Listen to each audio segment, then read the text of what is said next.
Hello hi friends, అందరు బాగున్నారా? మేమైతే బాగున్నాం. చూడండి మా వంటలు ఎలా అవుతున్నాయో. ఇవాళ అయితే మేము వంటలకు వచ్చినామండి. చూడండి, అది రైస్ అండి, బగారా రైస్ వేస్తున్నాము.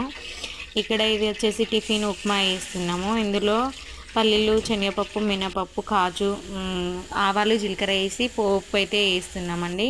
అలాగే టమాటా, పచ్చిమిర్చి, క్యారెట్ గిన్నె వేస్తున్నాము. ఇక్కడైతే ఉప్మా కేసరి అయితే పెట్టుకున్నామండి.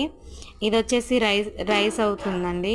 ఇక్కడ రైస్ ఇదిగోండి, బియ్యం అయితే వేసేసినాం కదా, రైస్ అయితే అవుతుంది. అలాగే కలుపుతూ ఉండాలి, ఎందుకంటే ఉండలు కట్టకుండా గడ్డలు కడుతూ ఉంటుంది. రైస్ కలిపితేనే రైస్ అనేది మంచిగా వస్తుందండి.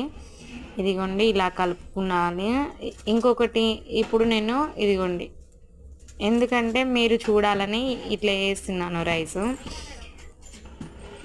ఇప్పుడు వేసారు సరిపోతుందా లేదా అనేది చూస్తాను.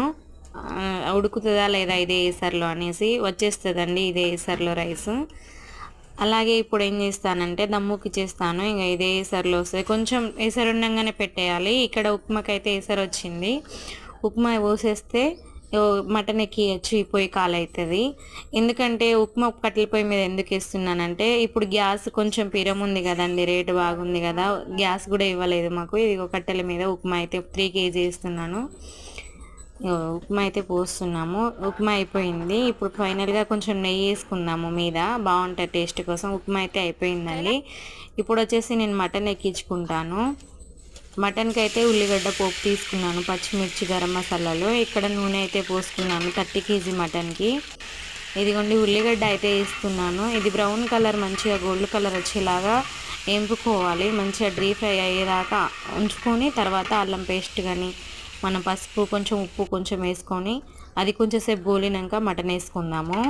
ఇక్కడ ఉల్లిగడ్డలు అయితే అవుతున్నాయి. ఇక్కడ కందిపప్పు అయితే నేను పెట్టేసినానండి, ఎందుకంటే సాంబార్కి పెట్టేస్తున్నాను. ఇక్కడ ఉడుకుతుంది, ఇంకొంచెం ఉడకాలి. అలాగే కొంచెం మిక్సీ పట్టేస్తాను. ఇక్కడ అయితే అల్లం పేస్ట్ వేసేసినాను, ఎందుకంటే ఉల్లిగడ్డ బ్రౌన్ కలర్ వచ్చేసింది, మంచిగా గోల్డ్ కలర్లో వేగినాయి కాబట్టి నేను అల్లం పేస్ట్, పసుపు, ఉప్పు వేసినాను. ఇక్కడ మటన్ చూపెడుతున్నాను చూడండి. ఈ మటన్ అయితే 30 kg మటన్ అండి. ఇందులో వేసేద్దాము ఇప్పుడు పోపులోకి. కొంచెం ఉడికినట్టు అయింది అల్లం పేస్ట్ కూడా.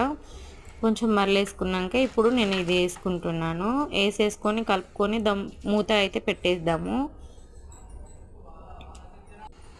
ఇదిగోండి, వేసేసాను మటను.